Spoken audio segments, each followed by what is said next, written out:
युद्ध का आगाज हो चुका है। 5 राज्यों में चुनाव की तारीख तय कर दी गई है।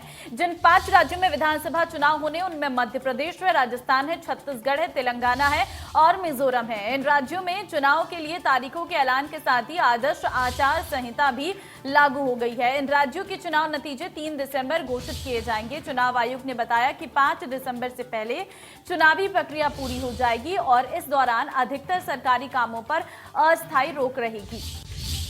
मध्य प्रदेश में दिवाली के 5 दिन बाद मतदान होगा। मध्य प्रदेश के सभी 230 सीटों पर एक ही फेज में 17 नवंबर को वोट डाले जाएंगे। इसके 16 दिन बाद 3 दिसंबर को नतीजे आएंगे। छत्तीसगढ़ में 2 चरणों में चुनाव होंगे। पहले चरण में 7 नवंबर और दूसरे चरण में 17 नवंबर को चुनाव रहने वाले हैं।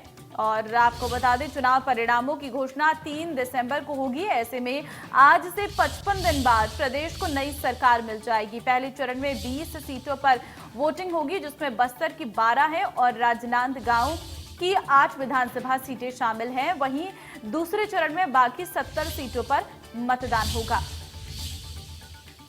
तो चुनाव आयोग ने चुनाव तारीखों का ऐलान कर दिया है। मिजोरम में 7 नवंबर को वोटिंग, मध्य प्रदेश में 17 नवंबर को मतदान, छत्तीसगढ़ में 7 और 17 नवंबर को चुनाव, 23 नवंबर को राजस्थान में मतदान, तेलंगाना में 30 नवंबर को मतदान। 4 राज्यों में एक चरण में चुनाव। आपको बता दें कि छत्तीसगढ़ में 2 चरणों में चुनाव, 5 राज्यों में 3 दिसंबर को आएंगे नतीजे। 3 दिसंबर को होगी मतगणना। सीईसी राजीव कुमार ने प्रेस कॉन्फ्रेंस कर दी जानकारी और चुनाव तारीखों के ऐलान के साथ ही आचार संहिता लागू हो गई है। 5 राज्यों में 679 विधानसभा सीटों पर होना है चुनाव। 5 राज्यों में 16 करोड़ से अधिक वोटर्स हैं, 8 करोड़ से अधिक पुरुष वोटर्स हैं, 7.8 करोड़ महिला मतदाता हैं, 60 लाख से अधिक पहली बार के वोटर्स हैं, 60 लाख से अधिक जो है पहली बार इस बार वोट डाल रही हैं। और हमने सभी विधानसभाओं का दौरा किया है, सभी राजनीतिक दलों से चर्चा की है। 6 महीने से की जा रही चुनाव की तैयारी, हमारी टीमों ने 5 राज्यों का दौरा किया है। महिला वोटर्स की संख्या बढ़ रही है। ये सभी बातें चुनाव आयोग की तरफ से कही गई हैं। सभी एजेंसियों से विस्तार में बात की है। पीवीटीजी 100% वोटर्स रजिस्ट्रेशन, टीम ने घर घर जाकर लिस्ट तैयार की है। पीवीटीजी आदिवासियों की विशेष व्यवस्था, नक्सल प्रभावित इलाकों में, सुदूर इलाकों में जा रही सभी मतदान केंद्रों में तमाम व्यवस्थाएं, महिलाओं बुजुर्गों के लिए विशेष इंतजाम, दिव्यांगों के लिए अलग व्यवस्था रहेगी। अति बुजुर्गों के लिए घर से वोट कराने की व्यवस्था। फॉर्म 12D को 7 दिन के भीतर भर सकते हैं। 23 अक्टूबर तक वोटर लिस्ट में होगा सुधार। 2 किलोमीटर के दायरे में होंगे मतदान केंद्र। मतदान केंद्र पर पानी, शेल्टर की होगी व्यवस्था। अपराधी प्रवृत्ति के प्रत्याशी को देनी होगी जानकारी। 3 अखबारों में देनी होगी जानकारी। अपराधी प्रवृत्ति के प्रत्याशी को देनी होगी जानकारी, अपनी पार्टी को भी देनी होगी जानकारी। निष्पक्ष चुनाव के लिए माकूल इंतजाम, आदिवासियों के लिए विशेष मतदान केंद्र। चुनाव में बढ़ चढ़कर चुनाव की अपील, चुनाव के बाद खर्च की देनी होगी जानकारी। रिपोर्ट के बाद ही पार्टी को टैक्स में छूट मिलेगी। चुनावी राज्यों में 940 चेक पोस्ट बनाए गए हैं। चेक पोस्ट रखी जाएगी निगरानी, आने जाने वाली गाड़ियों पर रखी जाएगी निगरानी। ड्रग शराब की तस्करी पर रहेगी पैनी नजर। राज्यों की सीमाओं पर बनी है चेक पोस्ट। पैसों की आवाजाही पर भी नजर रहने वाली है।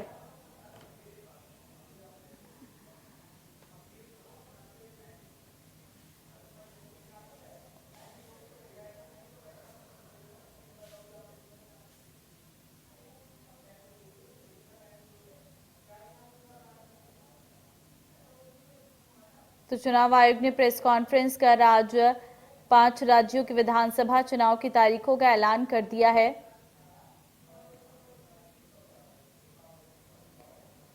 तारीखों के ऐलान के साथ ही इन 5 राज्यों में आचार संहिता लागू हो गई है।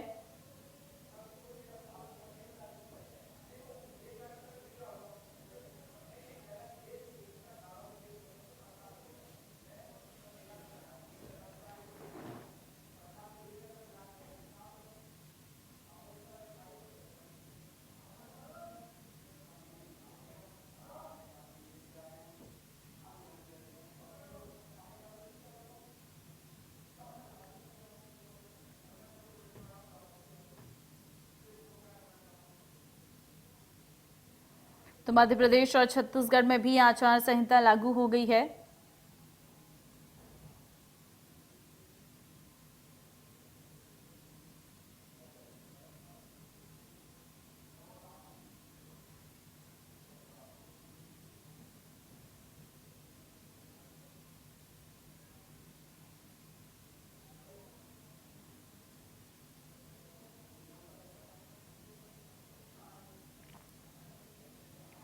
तो राजस्थान में 23 नवंबर को मतदान होगा और आपको बता दें मध्य प्रदेश में 17 नवंबर को वोटिंग होगी।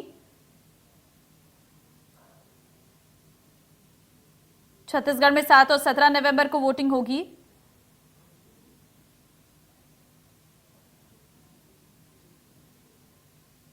तेलंगाना में 30 नवंबर को वोटिंग होगी।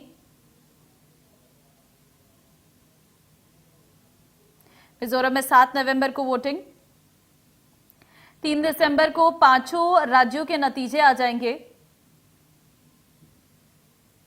तो फिलहाल हम आपको ग्राफिक्स के माध्यम से जानकारी दे रहे हैं कि कब और कहां वोटिंग रहने वाली। राजस्थान में 23 नवंबर को मतदान रहने वाले हैं। मध्य प्रदेश में 17 नवंबर को वोटिंग हो गई और छत्तीसगढ़ में 2 चरण में इस बार चुनाव रहेंगे, जिसमें 7 और 17 नवंबर 2 तारीखें जो हैं छत्तीसगढ़ के लिए दी गई हैं।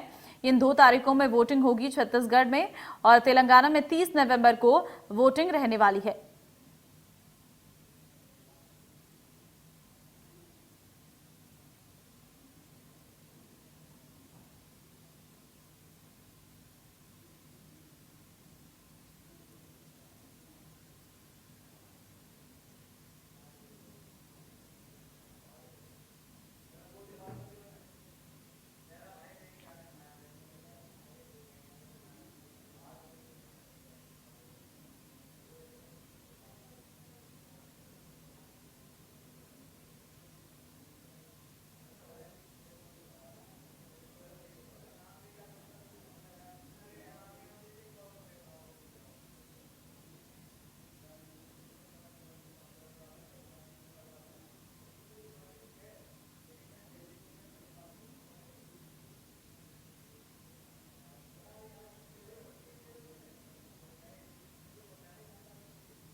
अधिक जानकारी ले लेते हैं। संवाददाता अनंत हमारे साथ इस वक्त अधिक जानकारी के लिए है।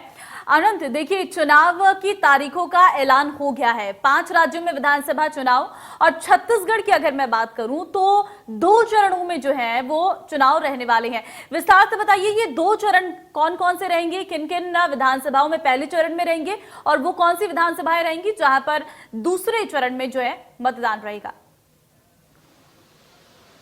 बिल्कुल, देखिए चुनावी बिगुल जो है वो बज चुका है और आज जो है इलेक्शन कमीशन ने विधानसभा चुनाव की जो है डेट जो है जारी कर दिए है। छत्तीसगढ़ की अगर बात की जाए तो 2 चरणों में जो है वो चुनाव होंगे यहाँ पे।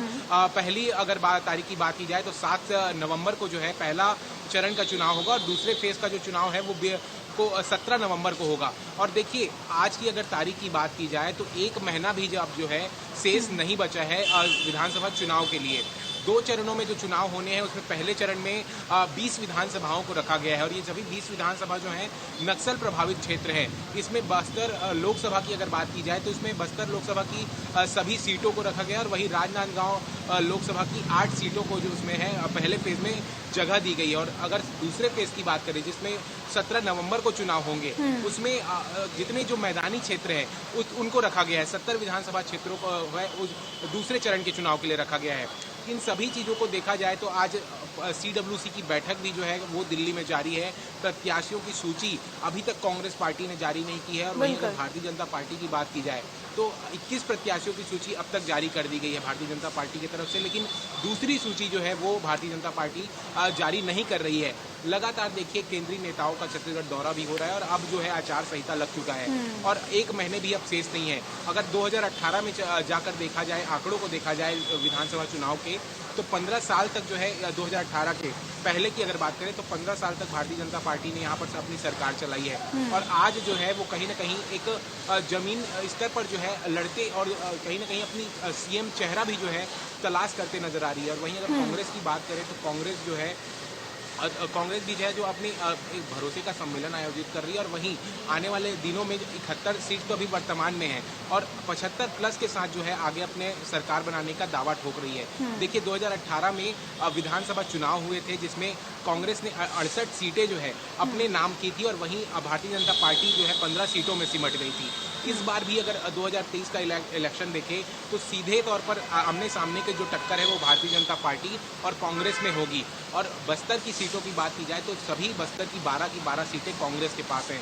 आदिवासी वोट जो है छत्तीसगढ़ में काफ़ी मायने रखता है। आदिवासी वोटों की अगर बात करें तो वो एक्स फैक्टर के रूप में जो है माना जाता है। सरगुजा संभाग की बात करें चाहे बस्तर संभाग की बात करें तो इन पर जो है कहीं ना कहीं भारतीय जनता पार्टी और कांग्रेस के तमाम जो बड़े नेता हैं उनकी नज़र होती है। देखिए भाजपा ने परिवर्तन यात्रा भी निकाला है और वो बस्तर से ही निकाला है। बस्तर क्योंकि 12 सीट है और ऐसा कहा जाता है कि जिसने विधानसभा चुनाव में जो है बस्तर जीत लिया है वो कहीं ना कहीं विधानसभा चुनाव जीत चुका होता है। तो साफ तौर पर देखें तो आने वाले दिनों में चुनाव होंगे और आज घोषणा कर दिया गया है चुनावों का। देखना होगा कि ये प्रत्याशियों की सूची कब तक आती है क्योंकि कांग्रेस में प्रत्याशियों की सूची को लेकर जो दावेदार हैं वो काफ़ी अधिक संख्या में दावेदारी की गई थी। 2000 से अधिक जो दावेदार थे उन्होंने ब्लॉक स्तर पर दावेदारी की थी विधानसभा चुनाव के लिए। 200 नामों का फाइनल लिस्ट जारी किया गया था और एक नाम पर जो है सहमति अभी तक नहीं बन पाई है। तो CWC की जो बैठक है वो जारी है। CEC की बैठक होगी इसके बाद 13 अक्टूबर को। कहा जा रहा है कि पितृपक्ष के बाद जो है दोनों ही दल अपने प्रत्याशियों की पूरी सूची 90 की 90 विधानसभा जो है जारी कर सकते हैं।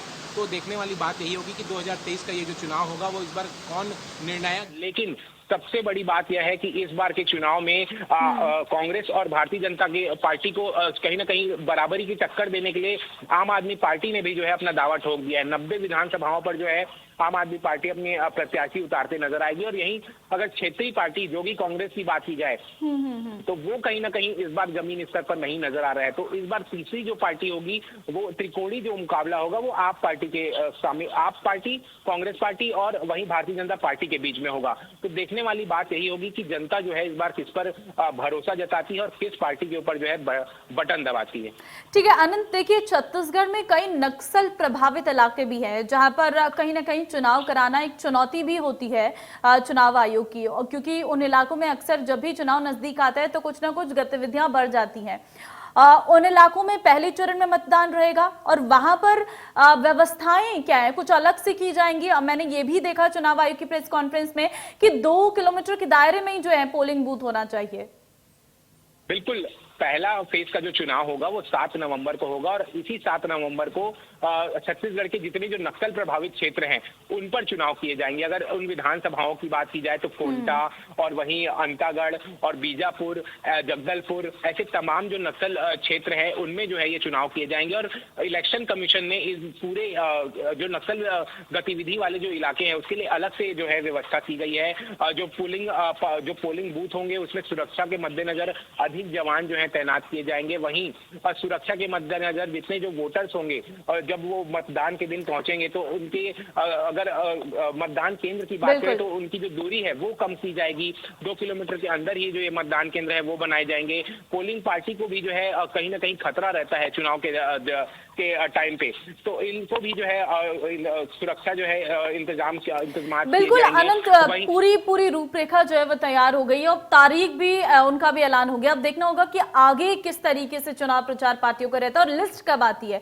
आनंद, बहुत धन्यवाद आपका तमाम जानकारी देने के लिए। अब मध्य प्रदेश आपको लिए चलते हैं, कुलभूषण संवाददाता वहां से हमारे साथ हैं। कुलभूषण, 5 राज्यों जहां विधानसभा चुनाव होने हैं उनमें मध्य प्रदेश भी है और मध्य प्रदेश में 17 नवंबर को जो है वोटिंग रहने वाली है। ऐसे में चुनावी बिगुल तो बच गया है, तारीखों का भी ऐलान हो गया है, लिस्ट किस तरीके से बन रही है? देखिए, अगर मध्य प्रदेश की बात की जाए तो मध्य प्रदेश की 230 विधानसभा सीटों में 17 नवंबर को मतदान होगा और 3 दिसंबर को परिणाम सामने आएंगे। लेकिन हम बीजेपी और कांग्रेस की तैयारियों की बात करते हैं। हालांकि 12 बजे दिल्ली में केंद्रीय चुनाव आयोग की प्रेस कॉन्फ्रेंस हुई थी और अब 4:30 बजे मध्य प्रदेश राज्य निर्वाचन आयोग की प्रेस कॉन्फ्रेंस होगी और मध्य प्रदेश में कितने संवेदनशील बूथ हैं उनकी जानकारी दी जाएगी। कितना जो है पुलिस बल तैनात किया जाएगा, ऐसे तमाम बिंदुओं पर जो है राज्य निर्वाचन आयोग अब से कुछ ही देर बाद प्रेस कॉन्फ्रेंस करेगा। लेकिन दोनों ही राजनीतिक पार्टियों की अगर हम बात करें, बीजेपी और कांग्रेस की, तो 79 सीटों पर बीजेपी ने अपने प्रत्याशियों के नाम का ऐलान कर दिया है, क्योंकि अब बेहद ही कम समय बचा है। आज 9 तारीख हो चुकी है और 17 नवंबर को मतदान होना है। तो अब ये कह सकते हैं कि हम यहाँ से बीजेपी हो या कांग्रेस हो, दोनों के पास 32 डेज 32 दिन का समय बचा हुआ है। अब ऐसी स्थिति में बीजेपी और कांग्रेस अपनी दोनों ही राजनीतिक पार्टी जो है ताकत जोड़ती हुई नजर आएगी। आचार संहिता के अगर बात की जाए तो यहाँ पर राहुल गांधी और प्रियंका गांधी के दो सबसे बड़े दौरे हमें 2 दिन के अंदर देखने को मिलेंगे। कल शहडोल के दौरे पर जो है राहुल गांधी रहेंगे और इसके साथ ही 12 अक्टूबर को प्रियंका गांधी मंडला के दौरे पर रहेंगी। बीजेपी अपनी अलग रणनीति बनाती हुई नजर आ रही है, जिस प्रकार से 7 सांसदों को और 3 केंद्रीय मंत्रियों को चुनावी मैदान में उतारा है। कहीं ना कहीं बीजेपी ने ये साफ संकेत दे दिए हैं कि अब मध्य प्रदेश की जो दिग्गज नेता है वो मध्य प्रदेश में जो है चुनाव लड़ते हुए नजर आएंगे। अब देखने वाली बात होगी कि क्या शिवराज सिंह चौहान और प्रदेश अध्यक्ष विष्णुदत्त शर्मा भी मैदान में उतरेंगे या फिर चुनावी तैयारियों में, जनसभा में और रोड शो में नजर आएंगे। लेकिन कांग्रेस की अभी एक भी सूची प्रत्याशियों की जारी नहीं की गई है। ये कहा जा रहा है कि अभी श्राद्ध पक्ष चल रहा है, पितृपक्ष चल रहा है, इसलिए कांग्रेस अपनी सूची जो है लगभग तैयार कर रही है। 150 सीटों पर कांग्रेस के नाम का जो पैनल है वो तैयार हो चुका है और जो बची 80 सीटें हैं, जल्द ही इन पर सहमति बनने के बाद 15 तारीख नवरात्रि के पहले दिन जो है कांग्रेस अपने प्रत्याशियों की सूची का नाम का ऐलान कर देगी। यहाँ पे अगर बात की जाए, कल देर रात एक स्क्रीन कमेटी की वीडियो कॉन्फ्रेंसिंग के जरिए एक बड़ी बैठक हुई थी। इस बैठक में स्क्रीन कमेटी के जो चेयरमैन है जितेंद्र सिंह, कांग्रेस प्रदेश अध्यक्ष कमलनाथ, प्रभारी रणदीप सिंह सुरजेवाला सहित तमाम दिग्गज नेता जो है वीडियो कॉन्फ्रेंसिंग के जरिए जुड़े थे और बाकी की सीटों पर चर्चा की गई थी। अब ये माना जा रहा है कि जब कांग्रेस अपनी पहली सूची 15 अक्टूबर को जारी करेगी तो वो लगभग 230 विधानसभा सीटों की सूची जारी कर सकती है, क्योंकि जिस प्रकार से हमने बताया कि अब जो भी प्रत्याशी होंगे 32 दिन का समय मिलेगा। तो इस बीच ठीक है कुलभूषण, आपने तमाम जानकारी दी, बहुत धन्यवाद आपका तमाम जानकारी देने के लिए। राहुल